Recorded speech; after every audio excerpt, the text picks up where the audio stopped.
presented by Unique Films। छठी माई आज हम छठ पर्व में हम अकेला बानी माई, लेकिन आज हमार पगली अपना ससुरा में छठ करत हुई माई, लेकिन हमारा पगली के माई तू ख्याल रखिया माई।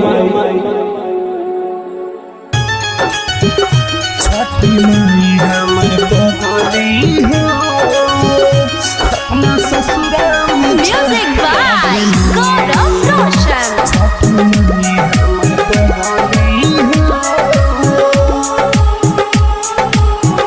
छठी माई हमर पगली हो, अपना ससुरा में छठ करेले। छठी माई हमर पगली हो, अपना ससुरा में छठ करेले।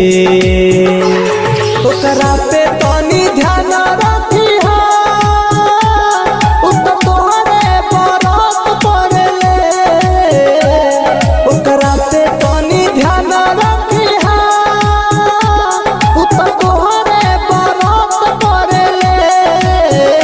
छठी माई हमर पगली हो, अपना ससुरा में छठ करेले। छठी माई हमर पगली हो, छठी माई हमर पगली हो, अपना ससुरा में छठ करेले। छठी माई हमर पगली हो, साड़ी पियरी पहिर मन कटे अधीर, कुछ मांगे ले तुमसे चरनिया में गिर। साड़ी पियरी पहिर मन कटे अधीर, कुछ मांगे ले तुमसे चरनिया में गिर। हलता के लाले पताई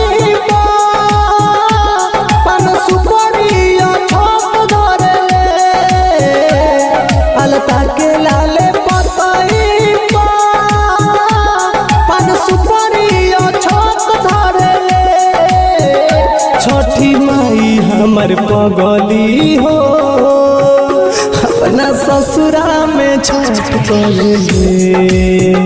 छठी माई हमर पगली हो,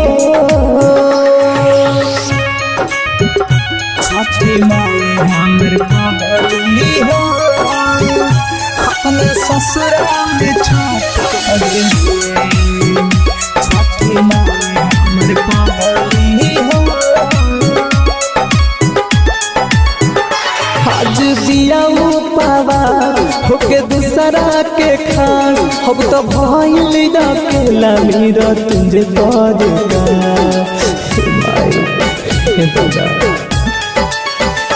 आज दिया पावा होके दूसरा के खान, अब तो भइल अकेला मेरा तुझे पड़ेगा। अब तो भले वो दूरा बिया हमसे, बाकी हमारे से हाथ पड़ेले। भले वो दूर किया हमसे, बाकी हमारे से हाथ पड़ेले। छठी माई हमर पगली हो, अपना ससुरा में छठ करेले। छठी माई हमर पगली हो। Digital recording studio Chhapra.